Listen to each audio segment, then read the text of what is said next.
every day. And so this is something that we can add to. So this is a time when you can set expectations at the beginning of the fiscal year. This is an opportunity to create more equity in the work by tracking it from the employee's perspective, documenting any work that's done out of class, and also providing opportunity to record qualifying experience for the next role. It's also trauma informed because it helps you to, again, set expectations, but maintain trust and transparency, as this is a shared living document. So I'm hoping by the end of the session that you're going to agree with me that it's an equitable opportunity and trauma informed as well. So everyone, if you haven't done this yet, I'd like for you to open up the DPH HR Resource Center, and we have a PPAR page for you, and that's where the most up-to-date copy is. And thank you, Adriana, for dropping that in the chat. So if you can open that up, and on the resource page, you're going to find a whole lot. You're going to find the PPAR form. You're going to find a frequently asked questions document, as well as some guidelines for both employees and supervisors. And you're going to find a couple of videos from our team that will help you to navigate this document. So once you get to the resource center, I'd like for you to find the PPAR document and open it up.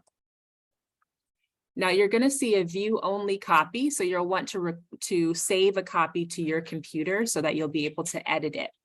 And if you don't have a PPAR yet, this is an opportunity to save one for yourself and share it with your supervisor later. If you're supervising other folks, then you could save it now and then take some notes there, so that way you can adapt it for your PPAR conversations later. Mary, can I ask you just a quick question? Sorry, just for clarification, if that's okay.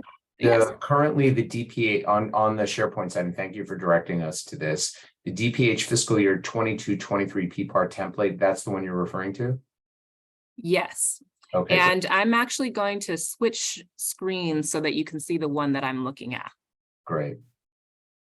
Okay, thank you for that question. Good, because you alluded to that it's being modified, and I was curious if this is the version that we'll be using, or will there be a subsequent version that we'll be using? Yes, so excellent question. So I'm going to go ahead and go over here now. Are you able to see the screen with the form? Not yet. Not yet. Okay. Yes, we can. Thank you. Okay. So this is the most current version of the PPAR form. And I'm going to highlight a few areas that are going to be changed. So if you're starting this for staff who are joining your team now, then you can change this and put a placeholder for 23-24, because you're going to be starting with the plan. But for staff who you have been responsible for from 22 and 23, you can keep this page, because the appraisal part is going to relate to 22 and 23. And then the plan will be for 23 and 24. So you can use the same form, and it's a living document. So if you save this to your OneDrive, you want to share it with the staff member on your team, and that way they can edit it and you can edit it as well. So it'll be a living document shared between the two of you, and you can put placeholder until you submit it. One other thing is that you don't want to change the major sections of this form, but you can adapt it quite a lot. So feel comfortable changing things that are not working for you, and also make sure to change things to suit the employee. So I'm going to tell you a little bit more about that. I'm just going to go through the next couple of slides. And Melvina, got a question? Yeah, thanks so much. Quick question. I know you said when you were speaking to the date, so like if a person, let's just say, started in March, should that, because I heard you say to do it from 2023 through 24, or should it be from 2023 to the end of this and then start a new fresh one once the new fiscal year starts? because that's how I've been told to do it in the past and even in current times with new employees that I've started. So if they had, and so you had someone, so if someone started in 23, then you would start with their performance, if they started in March, you would start with their performance plan. And then you can submit in, so let's see, 6 months, that would be September. So then, yes, you would start the performance plan and then do the appraisal based on 6 months of work. You don't have to start a whole new form. What you could do is you could save this one as a PDF and submit it or print it to submit. And then you can continue editing so that there's some continuity. You don't have to start a whole new form, but parts of this form are gonna change. So if you find that it was easier to start a whole new document, you don't have to, but you can. So what you're doing is perfectly fine. Okay. And what if a person gets a promotion in the same department?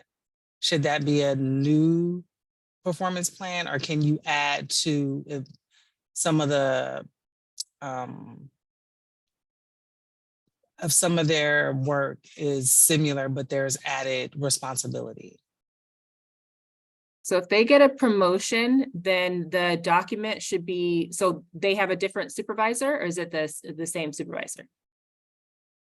Same supervisor, but for example, they go from a microbiologist 1 to a 2, which Okay. adds on to some of their responsibility. Or they may even be a laboratory, they may be a lead of other people, of other employees, should I say. So the part that you could, if you kept the same form, you could do that. Let's say it happened in the middle of the fiscal year. Then what you could do is take a note in section 2 where there's the functional working title. So then they've gone to microbiologist 3. And then you can also put the date of their promotion in the comments. So let's say that most of the duties didn't change. Then on the right-hand side, you would say that these ones are still consistent. They're still doing those same activities, but then put the date of the new activities on there. Thank you. You're welcome. Thanks. So those are excellent questions, because it's an opportunity to really track someone's growth and to track for example, let's say you give them a project. This is an opportunity to record that. So everyone, if you have your forms open, I'm going to point out a few changes that are coming up. And just to check, you can still see the tools for you. Yes. Okay, perfect. Thank you. All right, so on the first page, you have the employee identification information. And so that's going to stay the same. That's what you complete with when the PPAR is being completed. So for example, maybe someone has asked you to put it into their employee record, so it could be unscheduled, or it's the annual PPAR, so you would check that. This is something that the employee can complete for themselves. So they can complete, if they're temporary exempt or PCS, they can put their job code and number and title. And to Melvina's question, if that job code, number, and title change, then that's also where you can change it to the most current one. So you can put the comment in the comments that when they changed, but for part 2, when it's submitted, put the their current title. So next, after you've completed section 1, then we're going to go to section 2, which is the job description. So with the job description, this is something that the person who is being supervised can also complete on the left-hand side. One thing to note about that is going to change is you see the instructions are in the comments. So whenever you open any of these comments, there's some information about how to fill each section. So one of the updates is that this information is going to be simplified and put into the header area. So it'll be a little bit easier to follow in the 23-24 version, which is not ready yet.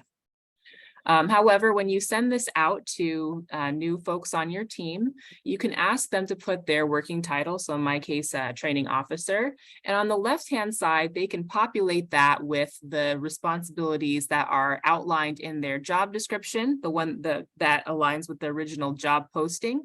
Or if you don't have the original job posting, you can also use the job description that is in the classification and compensation website. So I can give you that link. So on the left-hand side, you put each responsibility. This is something that's great for folks who are just starting to do because it helps them to review their responsibilities, and it also informs the conversation you have about your expectations of that person. So let's say, my job description has budgets in there. It's got a little bit about talking about how much training costs. Well, I'm not currently doing that yet. So that's not going to be in my PPAR. However, when I start doing that, then I can have a note from my supervisor that, yes, I've started doing this. The area on the right should include more information about new activities that this person is doing. It clarifies information that, for example, they're doing something that is not traditionally associated with this job class, and maybe they're doing an extra project. That's where you can add more information. So one way to delegate and to make sure that you're collaborating on this together is to have the employees pull this from the existing job duties and modify it to what they're really doing. It should always be representing their current work. And then as you discuss this with them, it will include their the additional responsibilities that they may have taken on as they grow into the role. One opportunity here too is that it's a growth opportunity for staff. So if they're assigned a project, you can put in the date and hours, and you can bookmark emails related to that project. So if it's something that helps them to qualify for the next role, get a promotion, then this is a way to document that. All right, so here's another part of the PPAR. Further down in the performance plan job description, you have some sections about the equity learning requirement, compliance. There's a new compliance section, and I've marked this spot with a thumbs up because this is currently being updated. So here's where you want to add more comments about accomplishments that they've done throughout the year. And the part that's being updated is the equity learning requirement. So currently you are required to get 12 equity learning units over 3 years. So that is something that you can check in with division equity lead. You can get, you can take workshops throughout the year and record on the right-hand side. So that's something that I recommend that the employee who is being supervised complete, because they know when they've completed an equity training. So having folks check in and complete that throughout the year is very helpful. That said, I'm not sure, but it may change back to 4 units a year, the way it was before. So just encourage them to keep track of their equity trainings. All right, so here's another part that's being updated. So I've got a thumbs up there. It's SMARTY goals and recording employee objectives. So the part that's being updated is departmental goals. So typically when you talk about the departmental goals, you're talking about our goals as DPH, but you're not necessarily talking about our division level goals or our team goals. And so here's a point where you want to share this with the new person. You certainly want to talk about this with employees who have been on your team for a long time, but in this area, it's best to focus on your team's goals. So this language may change. And again, this is something that will change next year, but instead of departmental goals, referring to all of DPH, focusing a little bit more on team goals. So I'm going to talk a little bit more about SMARTY goals in just a second, but I want to just check and see if there are any questions at the moment.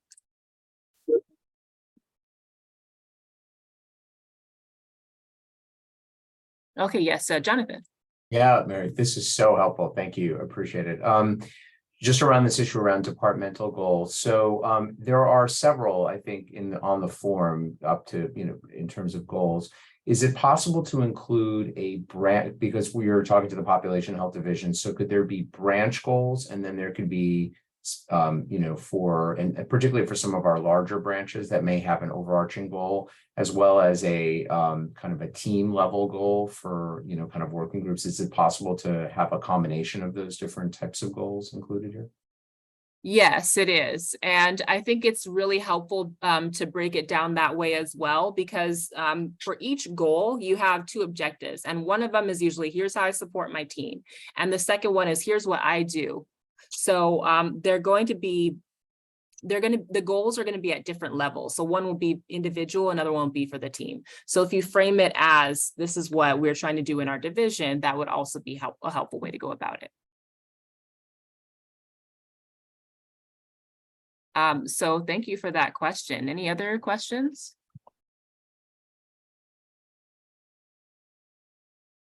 Okay, so I'm gonna, Janine. Thank you. When developing the departmental goal, is it from the perspective of the manager? Like, as a manager, do I say, I want you to, I'm just, because I'm environmental health branch, and so we're always out in the field. So I want you to be out in the field 4 days a week as a manager. Or is this something that the employee should come to me and say, this is how I would like to. So if as a manager, I say our team goal is to be out 80% of the time in the field, is it up to the employee to come, this is how I will contribute to that team goal of 80%? What do you recommend, or how do we approach this? And I love that question, Janine, because you could do it either way, to be honest. So when you have a conversation with the, so you draft this together and then you want to discuss it. And so in this case, if you already know that the team has set some goals out, and that's what my team has done. We've kind of sat together and we said, here are a few things that we want to work on together. Then individually with that person, you can ask them, okay, this is how, or you can talk with them about how you would like them to approach it and what sounds reasonable. So it can start with you if you know that there are some things that you want the team to achieve, especially early on when someone has joined your team. If this is someone who's been on your team for a while, then maybe they could lead part of this discussion. So it really should be collaborative. There's no right answer, Janine, but it's collaborative. One of the reasons that I'm stopping here is that we have a lot of information to build our goals off of. So we have the employee engagement survey that just finished in March. We have the racial equity action plan. So those are things that managers are going to be held accountable to as well. So the conversation is still starting at the level of the department and then going into the division and then going into the team. And the information that we're getting from the employee engagement survey, the information that we're getting when we continue our actions with the REAP are going to flow that way. And so as you enter into that conversation and you set goals with your team, that is something to keep in mind, that you have all this information, you're going to say, this is what makes sense, and then invite the employee in. Does that help, Janine? Yes, thank you. Thank you for that question. All right, and then Jonathan. Just one quick comment. Thank you for that, Mary. And for folks, Mary, you may not have seen this, but managers and directors received a communication last week, actually, from Daisy, our deputy director, about a new departmental goal or a division-wide goal that will be to develop a racial equity A3 focused on retention of staff. So mapping directly to the REAP, one of the core domains. And so there will be a kind of a division-wide effort around developing these A3s. So more to come on that. But now just to say that as one of the departmental goals, you can say would be contributing to the development of a branch-wide racial equity A3 focused on retention could be included as a standard entry that each of the, all of us can actually include on our PPARs for our staff. Thank you, Jonathan. That's really exciting. All right, so A couple other things I want to spotlight in this form are the learning and development plan. So this part is going to be updated as well. This is an opportunity for you to talk about longer term career growth at DPH. With this part, you have the required trainings, including the equity learning requirement of 12 equity learning units over 3 years.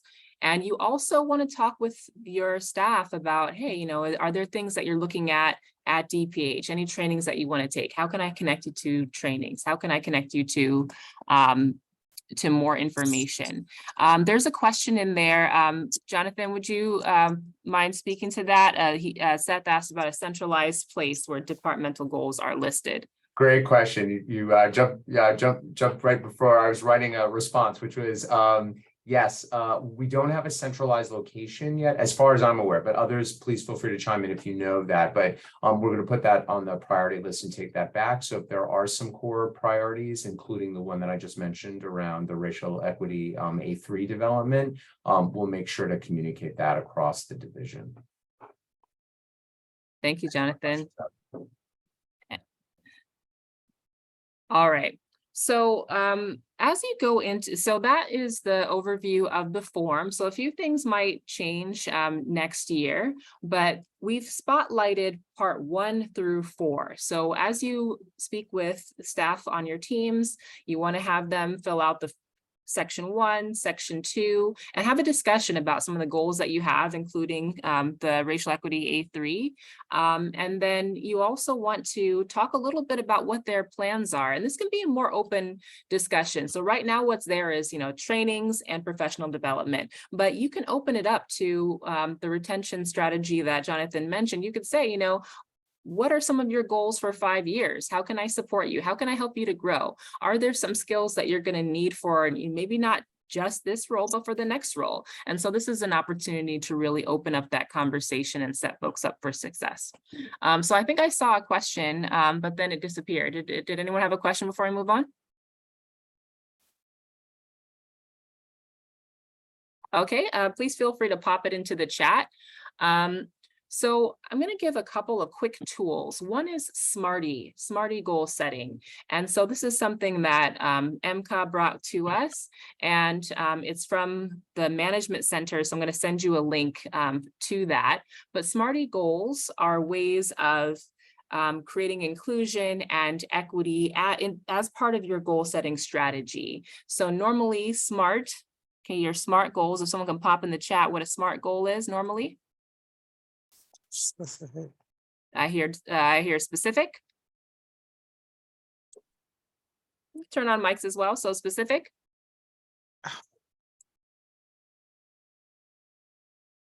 I also have it up. I have specific, but I'd also add strategic. So if you can add specific or strategic, measurable, achievable, but you could also add ambitious, relevant, time-bound, inclusive, and equitable. So I especially want to highlight that it could be strategic, because a lot of times we have specific goals. I want to, work out this week 3 times. I want to do something 5 times, but that doesn't necessarily connect to our larger strategy, which is what we're talking about. We want to create more opportunity. We want to create more opportunities for people to grow. We also want to make sure that the folks on our teams have everything that they need to do the best job. So what is our strategy for helping that to happen? So I encourage you to make your Smarty goals specific and strategic, measurable, ambitious, and achievable. Sometimes when we say achievable, we kind of limit ourselves and say, well, this is something that I can do, but we don't stretch ourselves. So make it ambitious as well as achievable. So don't go crazy, but make it something ambitious. So I'm going to just show you one example. And I'd like to know how this one could be better. It's pretty good, but I want to know how it could be better. So your Smarty goal, which is more inclusive and equitable, is to build a volunteer team of 100 door-to-door canvassers by May, with at least 10 people of color recruited as volunteer leaders, so they can help shape the way we run canvasses. So just a couple of answers here. Does anyone see a way to improve this? Or tell me what's working already?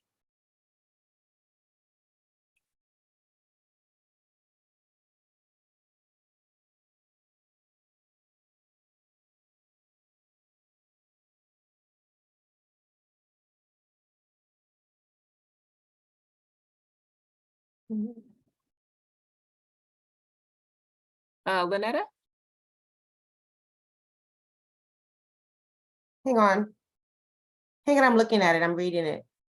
Can you hear me? Were you talking to me? I'm sorry. I was reading this. Oh, yes, I can hear you. And then no problem. So my question is, what are some things that you see that are good about the second one, the Smarty one? And are there any other ways you could improve this? Well, I see the Smarty one is to me, it has more information. It's more detail oriented. So it would be, for me, it would be a way to go in and edit or to build on it. Mhm. Good. So like that, it feels like a good step, right? Yeah. As a frame to include or take things out. And it's a good way to also go back and just to check in to see if those things were done, if it needs to be improved or revised. Excellent. And something else that, so I like that it's flexible, Lynetta, that you can actually change this, and that's important because the second part is they can help shape the way we run the canvases. So you're sharing power with a group that has not been included as much before. And you're also allowing this to adjust your strategy. So this is meant to be a strategic goal, and it is more specific as well. So in your slide deck, there's a second example, but I want to make sure to respect the time and do one more activity. So yes, Melvina? I was gonna say if I could add to that. Sure. I think something else to kind of highlight is it shows the value in the whole team working together, meaning like we're implementing this together, but also the value in what the work that they're doing to pull somebody else in to also support in that example. Thank you, Melvina. I was reading something as we were, as I was preparing for this, that was talking about the people are the plan. And, and so really thinking about the team and what the team are contributing to the mission. So thank you for bringing that in, Melvina. All right. So it's your turn now. And I've given one example, but do you have a goal in mind that you're going to revise? It's okay if it's not perfect now, but take a moment with the form that you have open. Do you have a Smarty goal, something that you can think of that you'd like to accomplish in the next fiscal year that is specific, strategic, achievable, but ambitious? And something that helps to share power and pursue equity, pursue equal outcomes, pursue fairness. So I'm going to give everyone a couple of minutes to write this down into their PPAR.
All right. So thank you everyone for writing your Smarty goal. And this is something for you to revisit and to check in on over time, because they definitely will change a little bit, even if you've gotten specific in it. All right, so another tool, after you've written your Smarty goal with your staff member, You want to check in at least quarterly. I know if you have a large team, it's kind of harder to check in on these as often as you'd like, but this is a helpful strategy. Give them the PPAR, make sure that you both have access to it. Give them some time ahead of your meeting to make edits, and then write an agenda for your meeting so that you have time to draft and update together. So that way you have a conversation, you have clarity, and you have the opportunity to talk about the parts of the PPAR that matter the most. And in this case, you're focusing on planning. So this person's going to look at the draft, and then they're going to track throughout the year, get any updates, and then their meeting will take about 30 minutes. If it's your first meeting with someone, then it might take 45 to an hour, and you're going to want to send them a few more resources beforehand so they have time to get oriented. All right, so I did want to do one more activity, and I'd like to just go ahead and do this together. I'd like to go ahead and do one together, and then if we have a little bit of time, then we can do another one. So I'm going to show you a couple of case scenarios, and we're going to do the first one together. So I'd actually like to start with this one. This is someone who is a new employee at DPH. This person uses they, them pronouns, and they have started a PCS role with 3 months on your team, so they're quite new. You're busy, you've got a lot of direct reports, and you're going to do the PPAR with them, the performance plan, for the first time, and they have never done it before. So in the microphone or in the chat, how would you approach a conversation with new hire Nick? And as you discuss, please use they, them pronouns. So what's on your mind? How would you start with this new hire?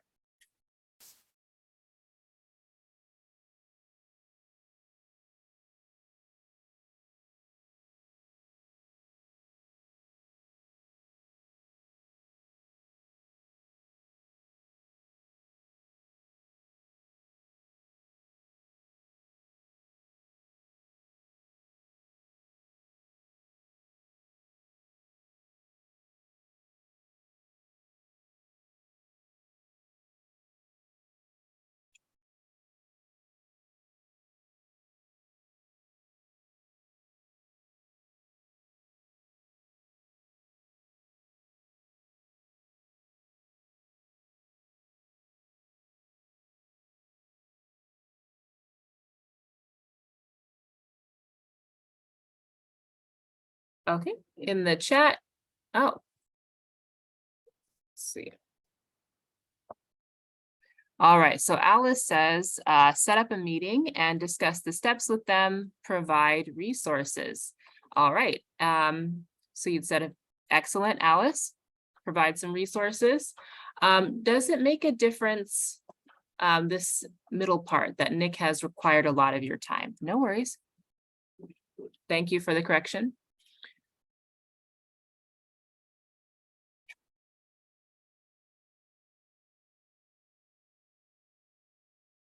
Jonathan says, have them start using their job description to craft the job duties, and then have them comment on actions they've taken in each of the areas. Okay, that's quite a time saver. So thank you, Jonathan.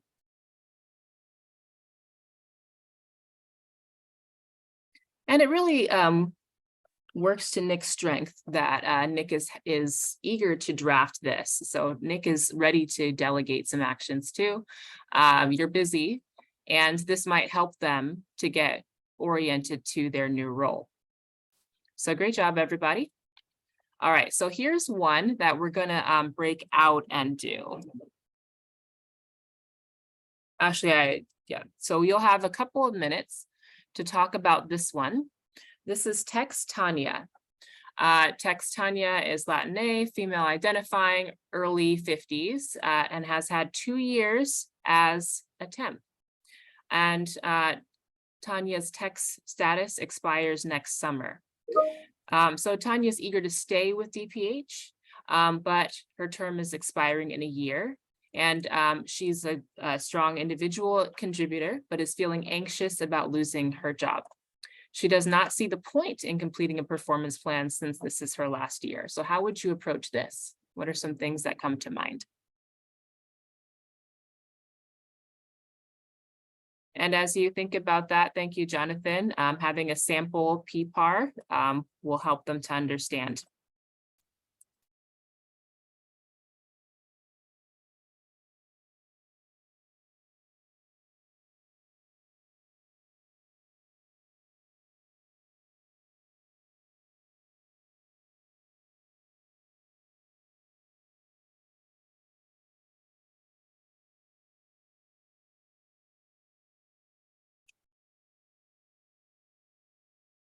All right, so for Tanya, who is losing her text status next summer, any ideas that come up for working with Tanya?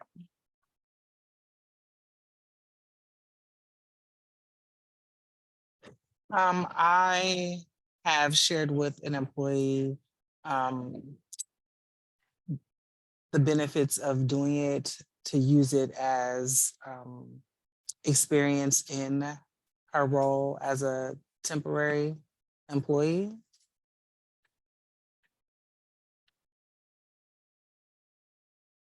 Thank you, Melvina. So in that case, when they complete the PPAR, then that can be used to apply for new roles at DPH.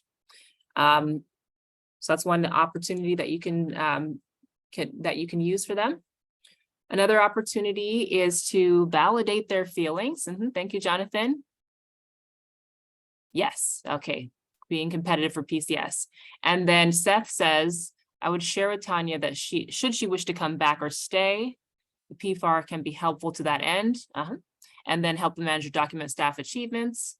And this can be used as a letter of recommendation for future jobs. Thank you. Thank you very much, Seth.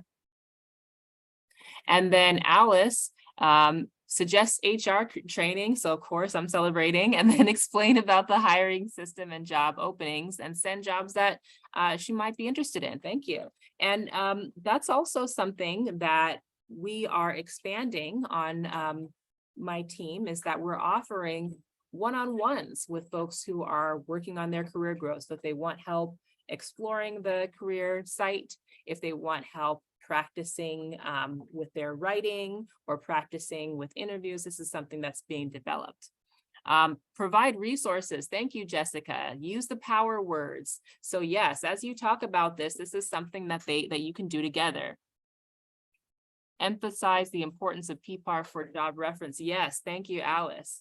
Yeah, so this is a great opportunity to help folks to stay at DPH, keep that talent here, and also help them to grow and to pursue some of the things that you spoke about in your Smarty goals.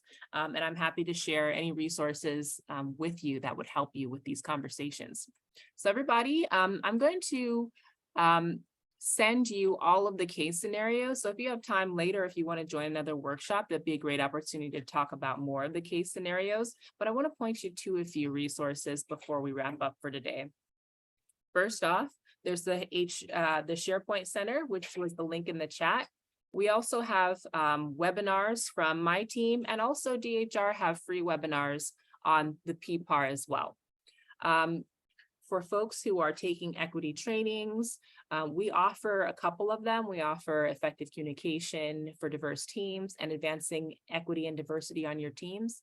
We also offer cultural humility. So this team offers some trainings that I can link you to, and DHR offers some free trainings on as well.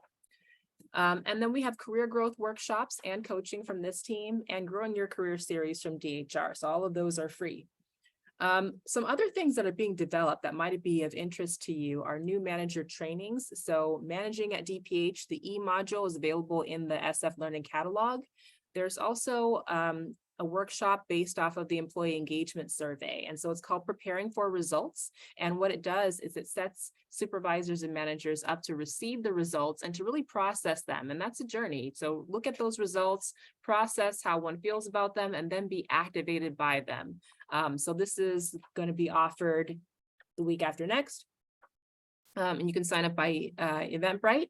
And then finally, we have some new workshops that are being developed and offered this summer. So we're going to offer respect in the workplace training, as well as a management foundations training. So look out for those new workshops and opportunities. So with that, I want to invite a few more questions in the chat. And I'm also going to ask if you wouldn't mind completing a quick survey. I kind of did a whistle-stop tour of the PPAR form itself. And then we talked mostly about planning today. In a future session, we'll talk about appraisals. And you're also always welcome to join any of the other workshops that we offer on PPAR. But for this one, if you wouldn't mind taking a scan with your phone or following the link, which I can also drop into the chat for you.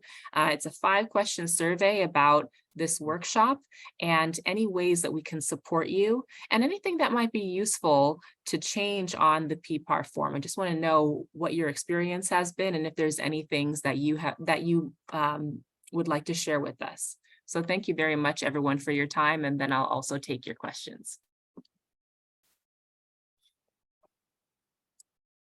And Mary, I do see a question. How can folks access the one-on-one coaching from DPH HR? Thank you for your question, Jonathan.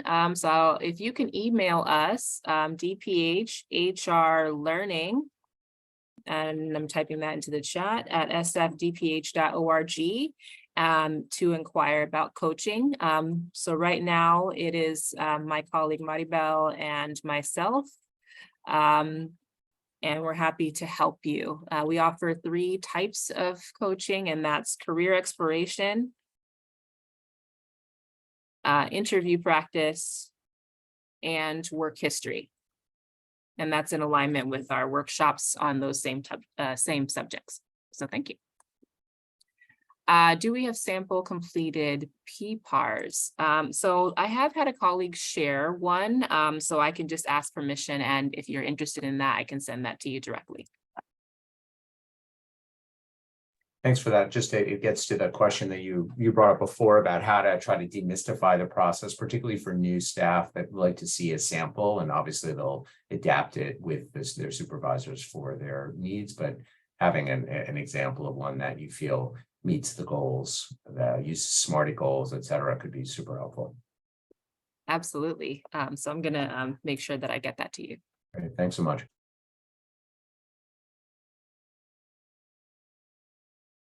I see a hand up from Veronica. Hey, just as a clarification for the second section, the performance plan. So the left-hand side is directly from the job description that they're currently doing. Is that correct? So if there are, like, let's say there's like 5 listed, they're only doing 3 of them, you only need to itemize them like 1, 2, 3. Is that correct? And how would you address, so if they're doing work that's outside of that, do you also list them on the left side, or do you put it on the comment side? So if they're doing something that is outside of that, then you should put it on. So put it on the left-hand side so if they're doing work that is associated with their activation, for example, if they're being activated, put exactly the responsibility in their activation. If they're taking on a new project, then you should put in the project. So you want to outline the scope of the duty and then say that it is not part of their regular responsibilities. And then on the comment, that's when you're going to explain this is part of their activation. This is how much time is devoted to it, or this is how long they did it. So then you add more clarifying information on the right-hand side. So there's the responsibility on the left that should be drawn directly from their job description. If there are things that are in their job description and then they take on a new responsibility, put that under. So, and then talk about how much time it takes. Got it. Thank you. You're welcome.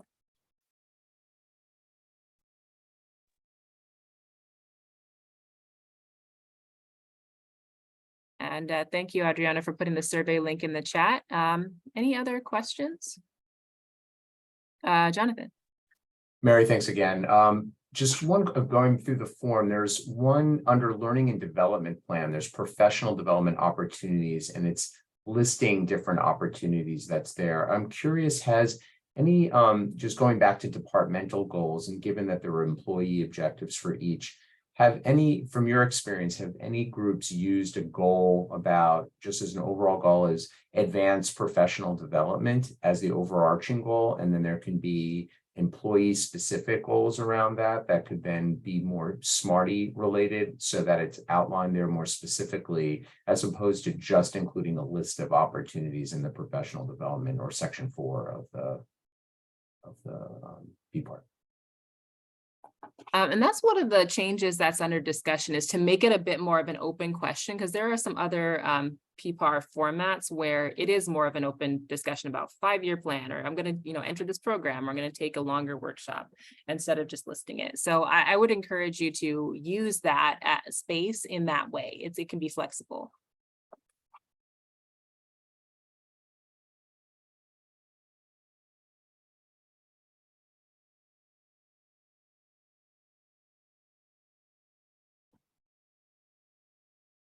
Wonderful. Thank you so much, Mary. I don't see any other questions in the chat.